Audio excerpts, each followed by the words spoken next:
Welcome to What You Need to Know for Audio Engineers. Now we are talking about instrument roles. The first instrument role is the lead singer. This is the most important role in the band every Sunday.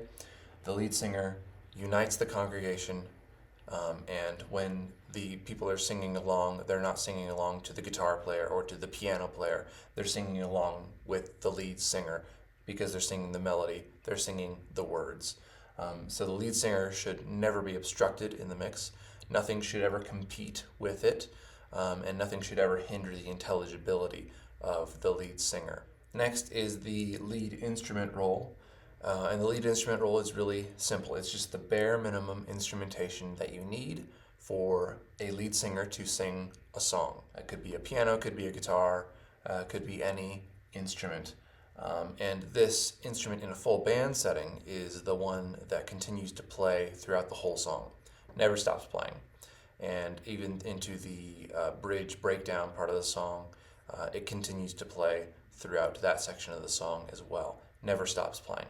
And if it ever did, it would be weird because it's the lead instrument. It always plays throughout the whole song. Next is the rhythm role.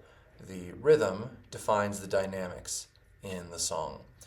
So from the verse to the chorus, the dynamics shift between those sections of the song, and the rhythm will shift between those sections of the song. Next, the bass role. The bass role is really simple. It just provides impact and gives a little bit of energy to those dynamics. And if you think about music in general that has a lot of bass in it, usually it is very energetic music, provides lots of energy for like a party or a rave or a concert, anything that people want to have lots of energy at, have lots of fun. There's lots of bass in that kind of music. Next is the harmony role. So the harmony role is kind of the role that makes up the main bulk of a lot of worship mixes nowadays.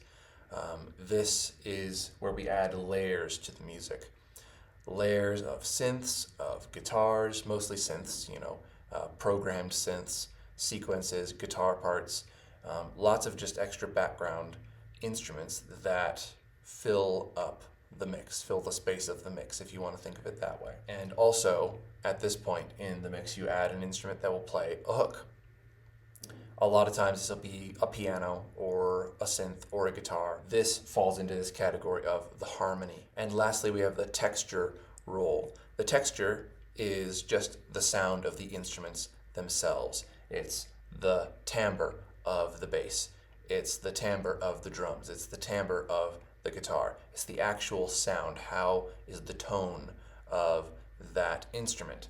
That is affected greatly by, reverbs and delays and modulations and things that we add to guitars and to keyboards, and the reverbs that we add to the vocals. It's very important that we get those right, that they're not overpowering, that they're not, out of place, out of context in the mix.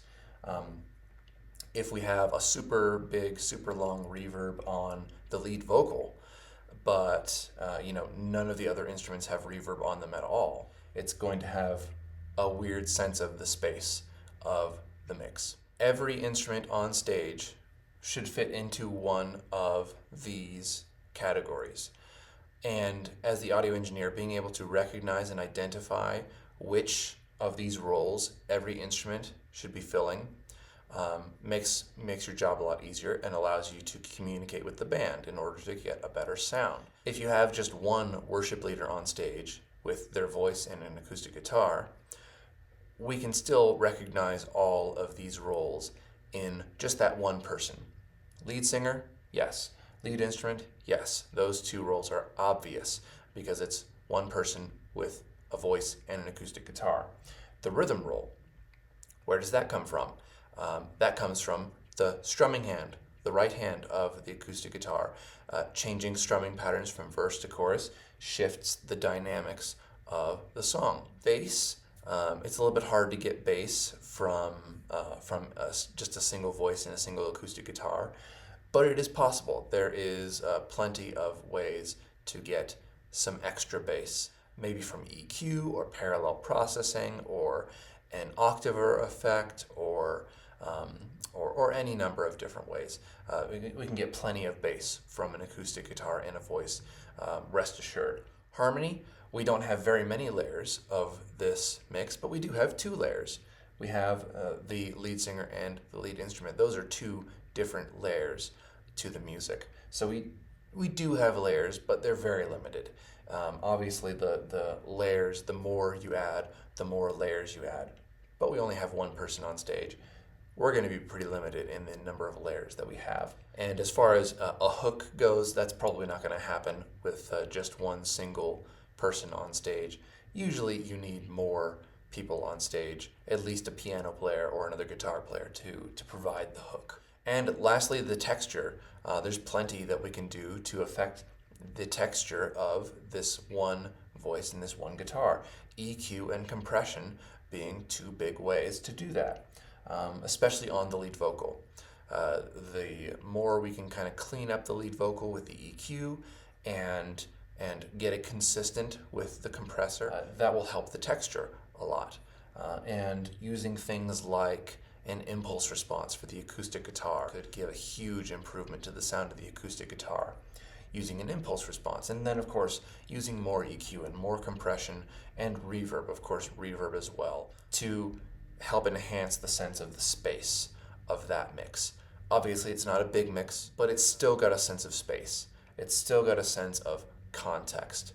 And now, well, what about identifying all of these instrument roles in a full band? So a full band, let's say we have 5 singers, and one of them is going to be our lead singer for any one song. 5 singers, 3 guitar players, 1 acoustic, and 2 electric. Let's say we have 3 keyboard players as well. Let's say we have a piano player and a synth pad and a synth lead. A bass player, a drummer. Anything else? No, I think that's pretty good. Lead singer, easy. It's easy to identify the lead singer role. The lead instrument could change song to song. So this is a conversation that needs to happen with the band, for the acoustic guitar and the piano primarily. Ask, which of you is planning to be the lead instrument of this song. Ask the worship leader, is this more of a piano-led song? Is this more of an acoustic guitar-led song? And then that will define how those people play, and will also define how you mix those instruments as well. For the rhythm, it's easy to see where the rhythm comes from the drums. And that's what's great about the drums is drummers are great at being very dynamic. Bass. The bass, for the impact of the bass to work really well in this full band, it really needs to lock in with the rhythm of the drums. And really that's true for everybody in the band. The more everybody locks in with the rhythm of the drums, the more solid and defined the dynamics are. The more impact there will be, the more energy there will be. In a breakdown, it just goes to the lead instrument and the people singing. There's still a lot of energy there because we know that, the chorus is about to come again and the drums and the bass are going to come back in. We have that expectation in us, and we start to build that expectation as we're singing, just in a breakdown setting. Harmony. Where's the harmony coming from? Well, we have a full band. We have 3 keys, 3 guitars, drummer, bass, and a bunch of background singers as well. We have 5 singers, so we have 4 background singers. That's plenty of layers. That's a whole bunch of layers of music. And think if we're using tracks, playing along to tracks as well. So we've got plenty of layers to work with. And then lastly, the texture role. This is just kind of a matter of communication on the engineer's part, making sure we're talking to the guitar players and making sure that their tone is fitting with the mix. There's not too much mids, there's not too little mids in the guitar.